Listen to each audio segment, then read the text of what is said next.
ternyata permasalahannya adalah sejak Rossoneri datang itu pemain Chelsea itu udah gak suka sama Rossoneri.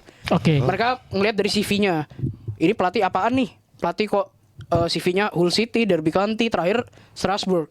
Sementara pemain yang dia latih kan sebenarnya beberapa udah pernah juara, Kukurea, Enzo.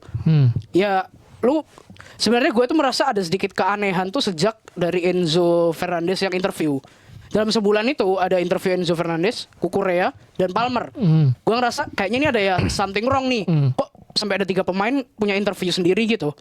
Ternyata sebenarnya yang poin pentingnya itu ada di Kukurea. Ketika dia bilang bahwa kita tuh Maresca tuh kehilangannya besar loh di ruang ganti itu.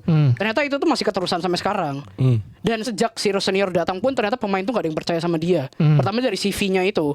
Setelah itu gue sambil baca ini ya. Setelah itu tuh si Rossoneri tuh kenapa sebenarnya akhirnya dipecat?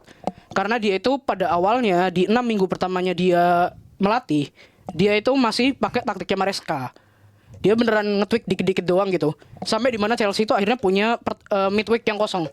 Dengan banyaknya sesi latihan, jadinya dia tuh mau ngajarin nih, ini filosofi gua. Tapi sorry gue potong. Tapi bener dong, dengan dia masuk itu dia nggak akan langsung bisa ngasih apa yang dia bawa kan? Nah iya, ternyata problemnya itu sebenarnya adalah ketika dia ngasih filosofinya. Ternyata dia itu terlalu micromanage per pemain. Jadi per pemain tuh punya tugasnya sendiri. Tapi dia kalau ngasih info langsung 10 nih misalnya kayak si Palmer, lu harus cek udah terjadi di lapangan. Tapi kalau nggak berjalan, dia akan langsung ubah. Sementara yang dia ubah itu nggak pernah diajarin di sesi latihan.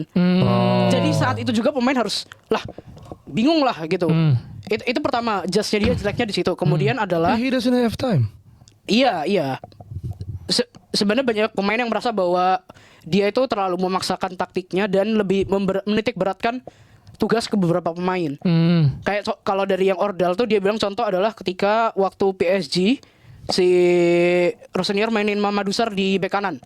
Tugasnya karena Mamadou Sarr itu nggak sebagus itu, tugasnya banyak yang dilimpahin ke Caicedo. Di situ Caicedo itu kelimpungan. Itu cuma salah satu contohnya double gitu. Job gitu ya Double kesannya job ya. jadinya ya.